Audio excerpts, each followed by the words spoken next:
let's talk about GoPro Labs. If you haven't heard of GoPro Labs before, GoPro Labs is a beta program that allows you to expand your GoPro beyond its stock features. Now, the way you apply GoPro Labs to your GoPro is you install a special firmware. This firmware includes all of the normal options and features that are available in the GoPro stock firmware. The Labs firmware simply expands the capability of your GoPro, and it does so by enabling you to scan specific QR codes that add specific features to your GoPro camera. Now, the great news about the Labs firmware is it is free to download and free to install. There is no cost associated with this. In fact, you don't even have to enter your personal info to download the Labs firmware. The GoPro Labs firmware is available for most GoPro models from the Hero 5 Session all the way up to the Hero 12 Black, including the GoPro Max.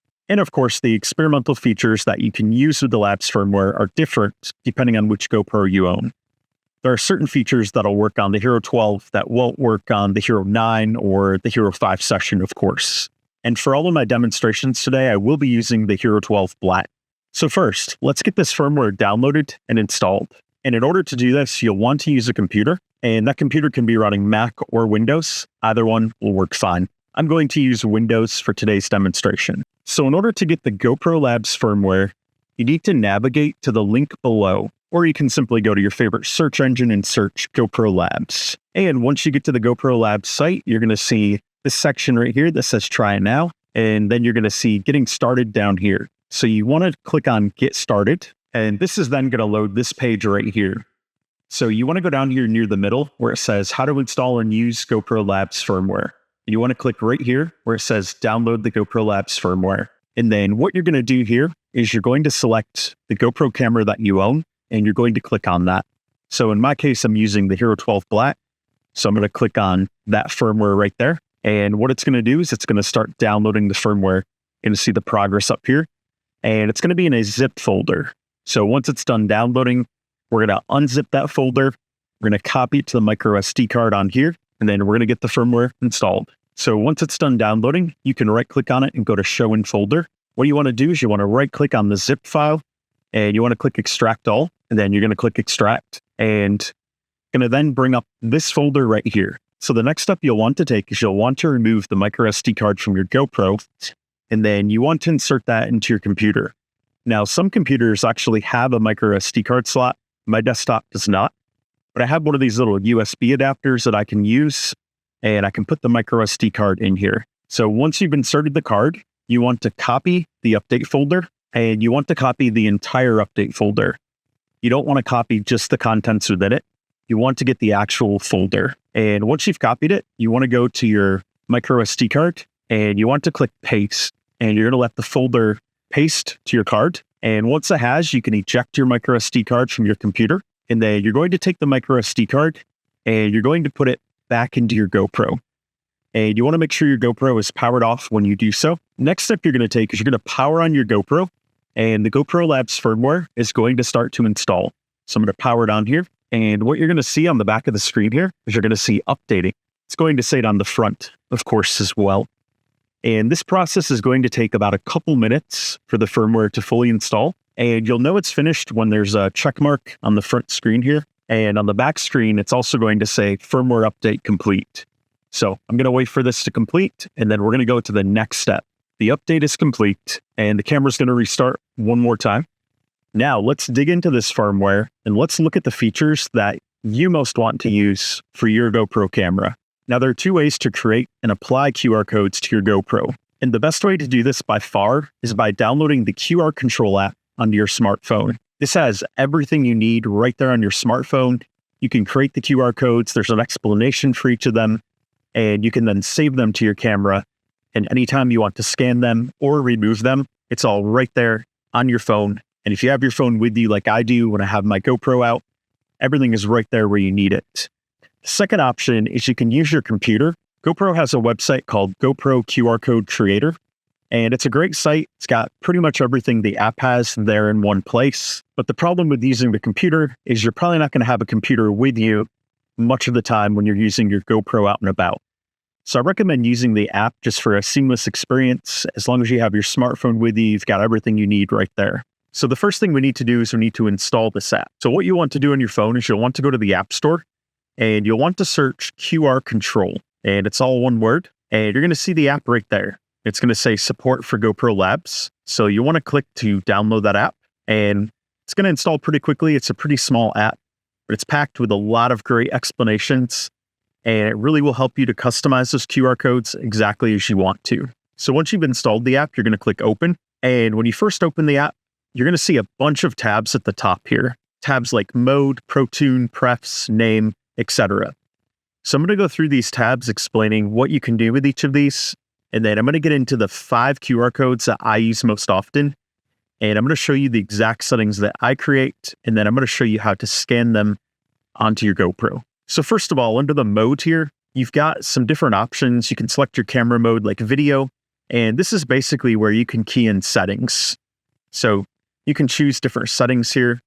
But a lot of what you see on this tab is stuff you can already do on your GoPro using the built-in default menus. So I personally, I like to do those on the GoPro. I don't like to do these controls through the app, but these are here if you want to use them. On the next tab is ProTune, and this is very similar. Most of these settings here you can set on your GoPro as well. The one right here with shutter, which allows you to control the shutter angle, that is not available specifically on your GoPro, and you could adjust that here, but there's actually a QR code later on that I like to create to adjust this under a different menu on here. So I'm going to show you that later on.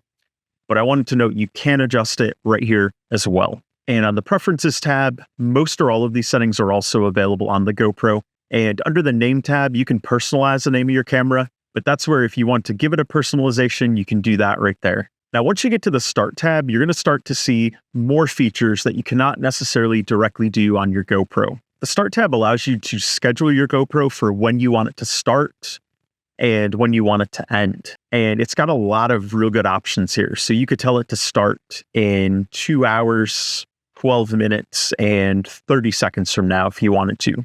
And then you also can customize it. You can do like a certain amount of minutes before sunrise or sunset. And as you might imagine, that's going to be useful. Like if you want to set a time lapse to start at a certain time.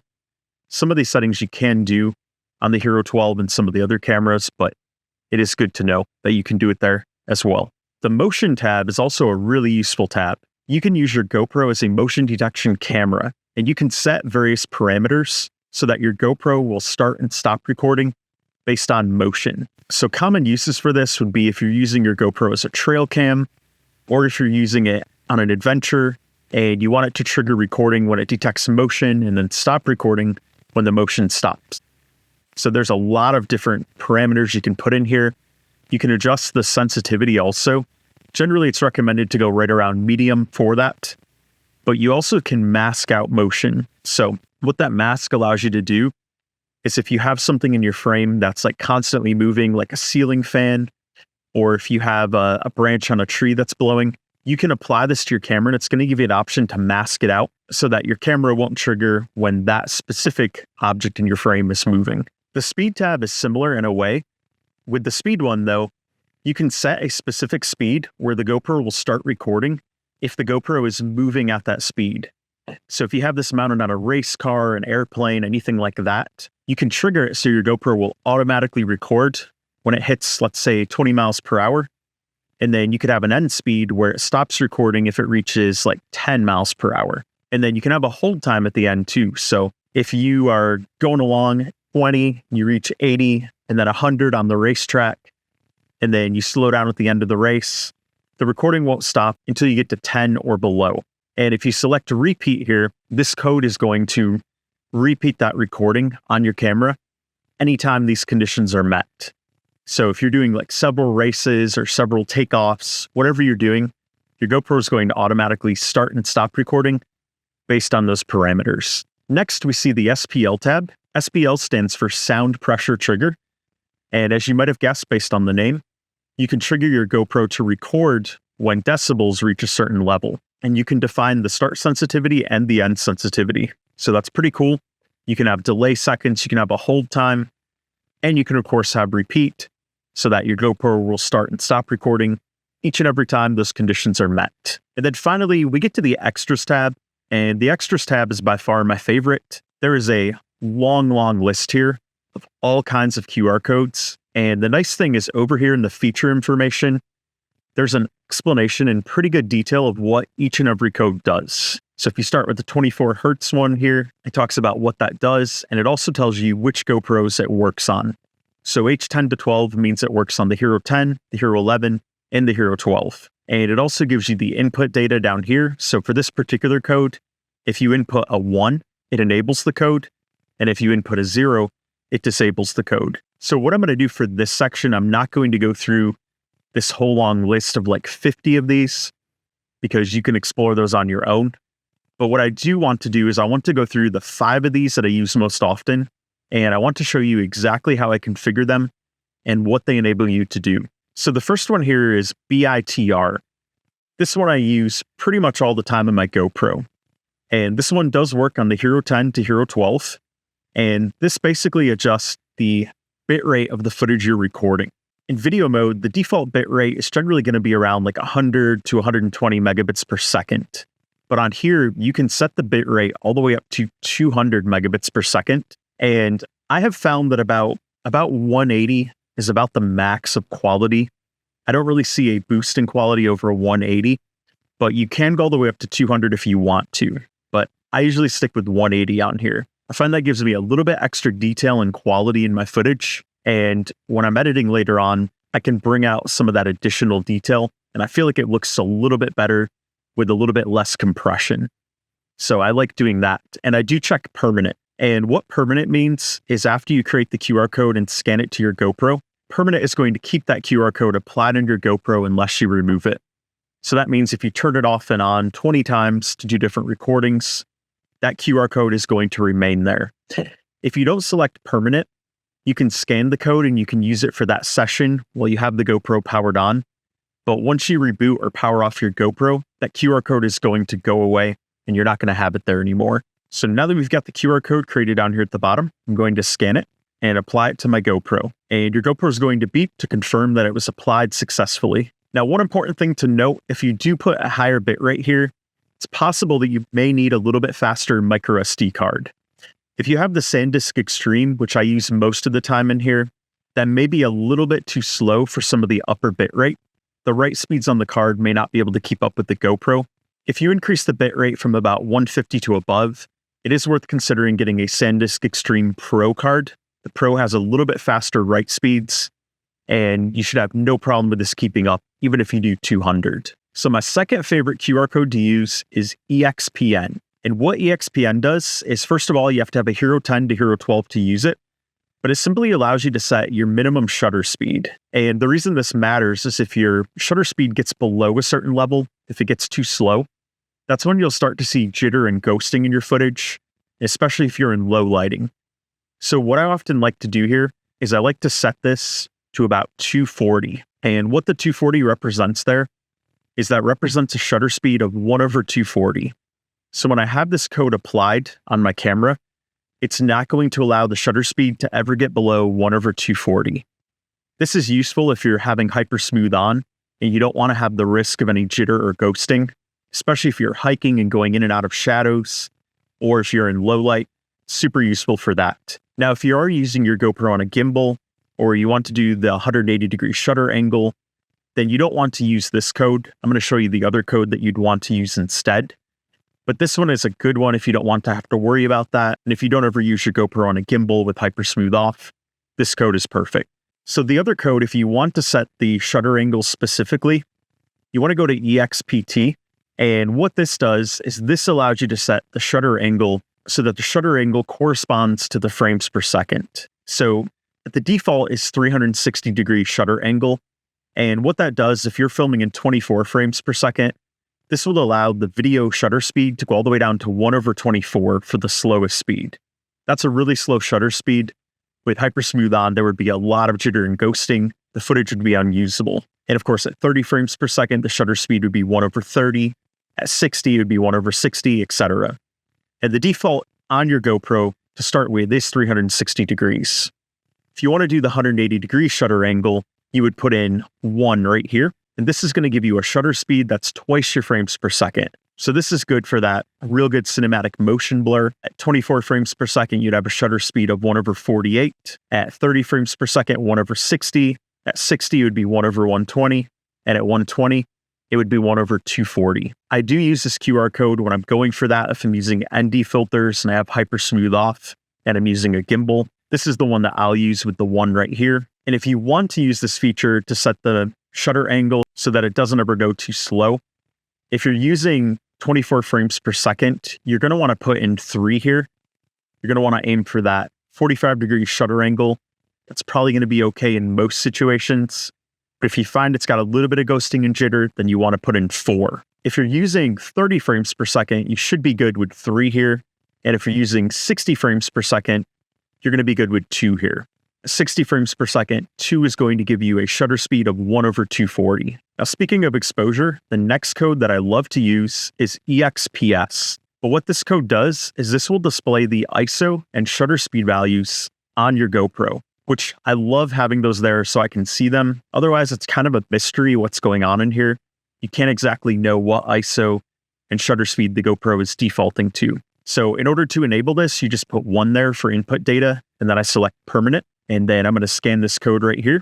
And then if you look after I did that, you can see right there on the camera, it's got the shutter speed and the ISO at the bottom. And it's constantly updating when you turn the camera and the lighting changes. Super useful to have at the bottom, especially if you're using ND filters. That's really helpful because it helps you know if the ND filter you have on there is maybe a little bit too strong. Maybe you can go to a lesser ND filter that doesn't filter out as much light. And it's really good for you to really fine tune your settings to get the most out of your GoPro. Speaking of noise, the 4th QR code that I use most often is the NR01. So when you're recording videos with your GoPro, there is noise reduction that's constantly going on inside the GoPro. GoPro has its own algorithm that's doing that noise reduction within your video. But if you want to do that noise reduction later on when you're video editing, if you have software that you think will do better noise reduction than the GoPro, this QR code is perfect to use for that. Now, technically, you can input values from 1 to 100 for this. That is the default full denoise processing in camera. But if you set this to 1, this is going to leave the most noise in your footage. 1 is basically telling the GoPro not to do any denoising. That means you're going to have to do that denoising later on. Now, this can be especially helpful if you're filming in low lighting. This can make a huge difference with that footage as long as you have a good noise removal process when editing later on. So if you put that to 1 and you select permanent, this is going to tell your GoPro to not do any noise removal at all. I have scanned that to the GoPro as well. And finally, the 5th QR code that I find myself using most often is fast. And fast is pretty simple. What fast does is it allows your GoPro to boot up faster when using the GoPro Labs firmware, and it also gives you fewer Labs notifications on boot up. Now, what you'll notice if you were to boot this camera up right now, I'm going to demonstrate and show you. So I'm going to power it off. And then if you were to power it on without fast applied, you're going to see a bunch of notifications here on startup. And that text can sometimes take quite a while to go away. Fast minimizes that as much as possible when you're booting up your GoPro. So I really like using fast there. So now if I reboot it, when I reboot it, it comes right up to there and it's ready to go. There's no more menu showing there. Those are the 5 QR codes that I use most often. Now, what I want to mention is if you want to undo any of these codes, most of the codes have a pretty easy way for you to undo them. But for example, let's go back to EXPN. This was the one that we set for a minimum shutter speed. With this one, all you have to do is put in 0 to disable, which it explains right over here under the input data. When you put in 0 and select permanent, all you have to do, scan it right here on your camera, and it's going to undo that QR code. So then you'll notice when we undo that QR code, you'll notice the shutter speed is moving around and it can go slower than 240 now with no problem. Some of the other QR codes are not able to be undone in the same way. And if you find you're not able to undo it, or if you're just simply not sure which QR codes you have applied on your camera, sometimes have applied a bunch of them, gone back and forth, change the settings sometimes, which you can also do.